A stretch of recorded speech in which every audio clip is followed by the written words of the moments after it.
Alumni Director of the Secular Student Alliance, which is a program that got newly rolled out this spring. We're very interested in making the SSIA identity something that that people who are alums can embrace for all of their lives, we hope. But I don't want to give Sharon's talk for her, so I'll let her explain the rest of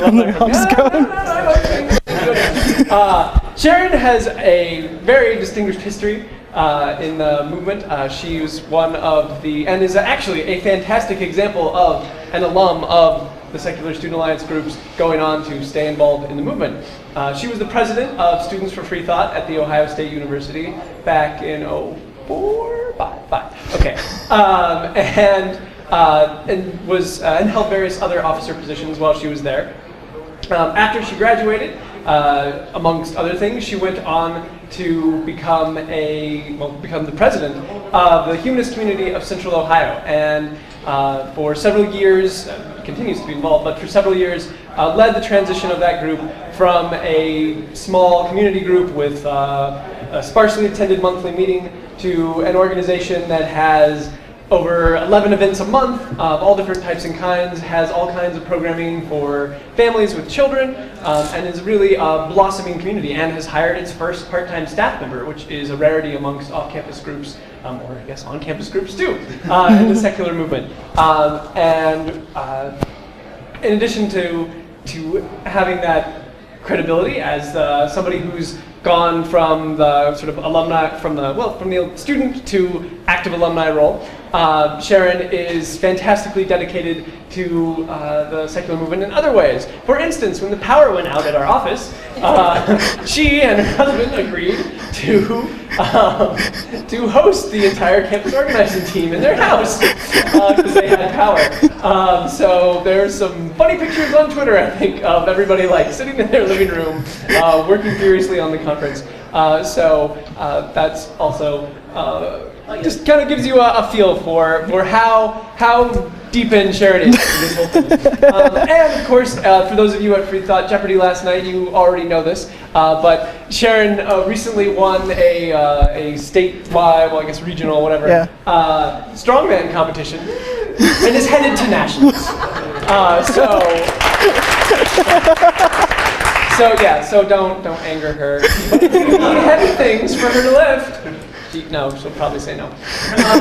Anyway, so please join me in welcoming Sharon Moss.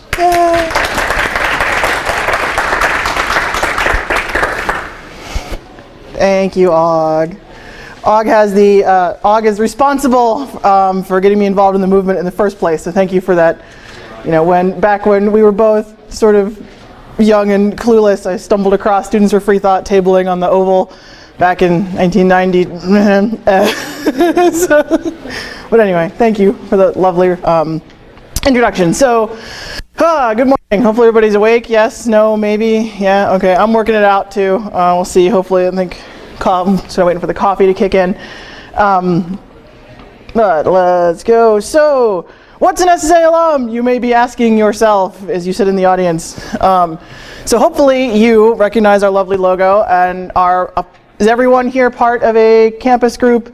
Anyone not part of a campus group or doesn't want to be part of a campus group? Or right on. So most of you, by now, by virtue of being here, know what the Secular Student Alliance is and know that we have affiliates on 360 campuses across the country. It changes every day. But if you have become a Secular Student Alliance member and you have then graduated, like Mr. Cthulhu down there, you are then a Secular Student Alliance alum. Woo! Haha. Which I get this, this is sort of the question that I'm trying to answer from all of you wonderful people. As I graduated, now what? I had this fantastic experience. I led my group. We got in a van and drove across the country to come to the Secular Student Alliance conference, but I have graduated. Now what do I do with myself? Like Mr. Dave, you stick your head in talks and then leave. You can become an SSA alumni member of the Secular Student Alliance, which will entitle you to such awesome, cool alumni swag. Some lovely stickers and window clings and things like that. But also, we are partnering with a lot of the other national organizations, such as American Atheists is offering free membership for all SSA alumni for a year. And you get lovely hands-on help staying involved in the movement. If you have questions about joining an off-campus group, starting an off-campus group, how do I use my movement activism on my resume, things like that, we are still here for you. And we want you to stay involved.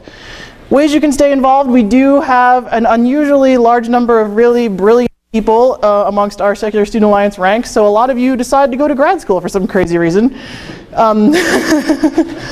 We do have secular legal societies starting at law school groups. There are a couple professional med school groups, and campus organizing can help you find those or start those. Also getting involved in national organizations other than the Secular Student Alliance. If you see the lovely people tabling out there, there are lots of opportunities. I'll talk about a little more in a minute about how you can go on, sometimes become an employee of those organizations, sometimes become a board member of those organizations or a volunteer. Off-campus groups, and this is kind of my specialty because so many of you, there are a lot of off-campus groups out there that need awesome leadership because we are kicking their butts with our awesomeness. The affiliate that you have graduated from, there are ways for you to continue to lend a hand. And if you decide to leave the city, your small college town, and find a new city, take up residence, there are great ways to help an SSA affiliate where you end up, which I'll talk about a little bit more. There are a lot of off-campus groups, and unfortunately, I apologize, it cut off, but this is from meetup.com. These are just all the groups that have atheist as one of their search terms. There are 650 of them in the US, so there's a good chance there's one near you. This is not a definitive list of all atheist groups in the US. Excellent start. A couple people like Martha Knox here started graduating from Ohio State. She went and led, she's the president now of the Humanist Association of Greater Philadelphia, which is one of the first groups to participate in a coalition of reason. Are people familiar with the COREs, United Core? Philly was the first one to put up those billboards. If you've seen Mr. Evan Clark, he graduated from Cal Lutheran and saw that there was not an off-campus group in his area and felt a need, and he started the Humanist Community of Thousand Oaks after graduating. And me, with the Humanist Community of Central Ohio, as August said in the beginning, we've just hired our first part-time employee, which I think is one of 3 off-campus groups with a staff person in the US right now. And actually, HCCO is on its 2nd SSA alum as president right now. Mr. Jeff Dubin was also involved with Students for Free Thought. Taking over. But we are not just everywhere locally. We are like ninjas. We are everywhere. And this is the sneaky part about SSA alums. I don't know if you're familiar with this gentleman right here. But Hemant was, I believe, you were a founding member of the group at University of Illinois at Chicago, Students Without Religious Dogma, or SWORD. Maggie Ardiente, who's the development director of the American Humanist Association, was vice president of James Madison University Freethinkers. And this lovely woman, Katie, this is awesome. This is my favorite thing in the world. She started a group at University of Miami at Ohio, or Ohio University of Miami. Miami, Ohio is a city. It's complicated, not like Florida. She is now a PhD, and she is the advisor to the group at the College of Charleston. So we have our first generation flip over, which is pretty cool, in my opinion.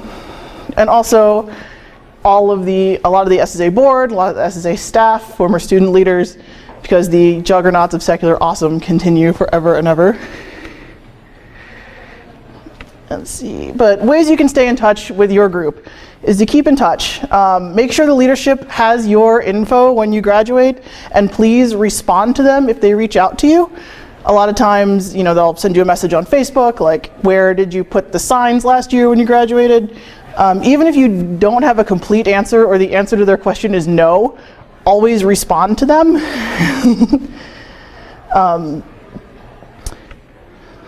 But this is not your group anymore. And this is a touchy thing for a lot of alumni, especially that are still in the area. You have graduated and you have ceded power to a new generation of leadership, so let them do their thing. But also because you're still there, you're still in touch, you're on the ground, you will notice first if something is going wrong a lot of the time. And by something going wrong, I don't mean I don't like the new leaders, I mean the new leader got hit by a beer truck. So don't be afraid to reach out and encourage, but also recognize that you're not in charge anymore. This is, a new direction. If you are interested in taking on a more formal role, some groups have started having kind of an alumni advisor role, and schools are picky about what you can and can't call an advisor, so keep that in mind. But having a designated alumni that is there as someone they can go to that knows the history of the organization, that knows, the story of the organization, what things you've done before. Sometimes if campuses have an interfaith group that is made up only of employees or designated non-students of groups like Ohio State has, you can participate in that way. There are opportunities, available like that. And also, if there are a lot of alumni in your area, if you're in an area where a lot of your group is big enough that a lot of people have graduated from it, consider having an alumni meetup as part of the campus group or part of an off-campus group kind of situation. Once a month, get together, hang out, get coffee, get beers, things like that. If you've got alums hanging around in your group, put them to work. Oftentimes, alumni don't know what to do. They want to stay involved, but they don't know what to do. And it is your job if you are a leader and there are alumni around, ask them for things. Recent alums won't be able to, give you thousands of dollars to bring in Richard Dawkins, but they may have, graphic design skills, or, their family may own a pizza shop or things like that, and you can get help that way. Keep in touch with them as well. Don't be afraid to reach out and ask questions like, did you guys had some speaker last year and we're thinking about having him again, was he good, or things like that. Document your history as a group. Sometimes a lot of groups don't know that they've got a gold mine of alumni and help and support just across the street from campus. They don't know who these people are anymore. For example, we sort of discovered that we were at an event, a free thought event. It was a local skeptic camp, and there were 5, I think, former presidents of free thought just around, and the new leadership had no idea who these people were or things like that. So tell your group's story to the new members. Don't be afraid to say, August started our group in 1997. I wasn't there. And why that was important and who these people are. And, introduce a new leadership to alumni that are around. So yeah, I wanted to have a chance to kind of get questions from you guys. I know there's going to be kind of a lot going on, and this is something we're kind of figuring out how to better help you. So I really wanted to take a few minutes of this talk to have questions and comments and things. But there's more information at secularstudents.org/alumni. You can always email me. You can tweet at me. I'm pretty responsive, but I would love to take some questions for a few. Mike, you're in the front. Okay. I know when I was talking to you way back in the past, we were talking about where our alumni from, and I know in our group that we had the issue that our alumni are not always very close by. Do you find that that's the case with a lot of groups? With a lot of groups, yes. A lot of times there are alum in the area for a year or so. Someone may stick around after they graduate. They may be, taking some extra classes to prepare for grad school or looking for a job or things like that. And then they're sort of dispersed around the country. And that's sort of the challenge that we're trying to figure out is how do we best keep in touch with people and how do we help the group stay in touch with people. Facebook is your friend at this point. We are hoping to, starting this year, have meetups at other national and regional events so that if there's, hope we can get more alum out, get people to see each other again and meet up with each other. But yeah, that's definitely, and you can get support from far away too. It's especially if you build and maintain that contact base, that the people that are leaders of your student group 5 years from now are going to have a much bigger pool of potential donors and things like that. So, what's it next? We'll just move back. Yes. Yeah, I just want to get like a clear answer. Sure. So do you think like official positions for alum are recommended? You want an official answer, and I think that if you have alumni that are involved in your group, having an official position, even if it's not a position, a lot of universities are very specific about what they recognize as an officer of a group or things like that. But if you can, within your group, find a way to formalize that role, it helps kind of create boundaries and manage expectations of what that person does, and make it clear that their input is still very much valued, but they're not the president anymore. They're not, the one in charge. Is that kind of what you're looking for? And next behind, or where we go.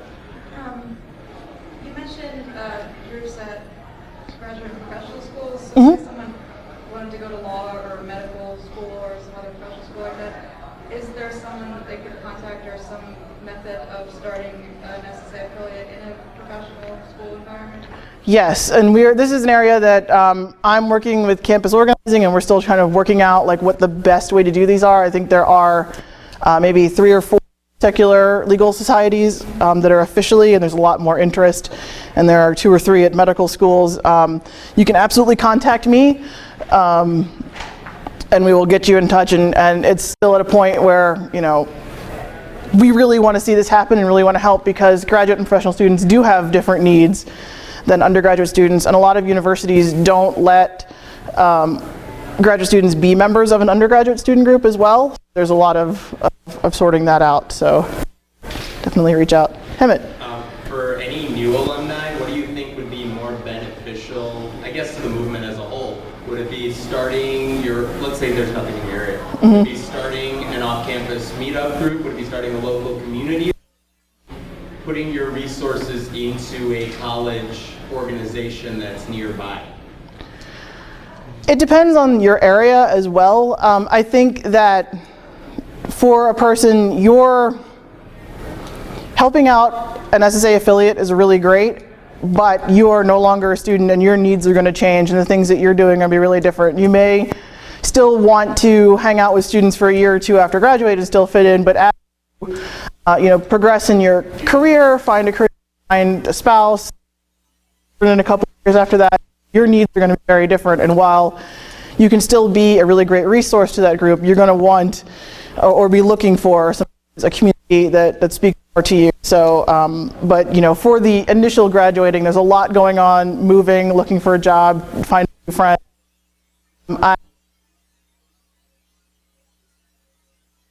Engage with an off-campus group that already exists if there is one, or starting, maybe an alumni group, young professionals meet up as part of a campus group, just sort of under there, as an off-campus kind of once a month kind of meet up thing, so you don't yeah.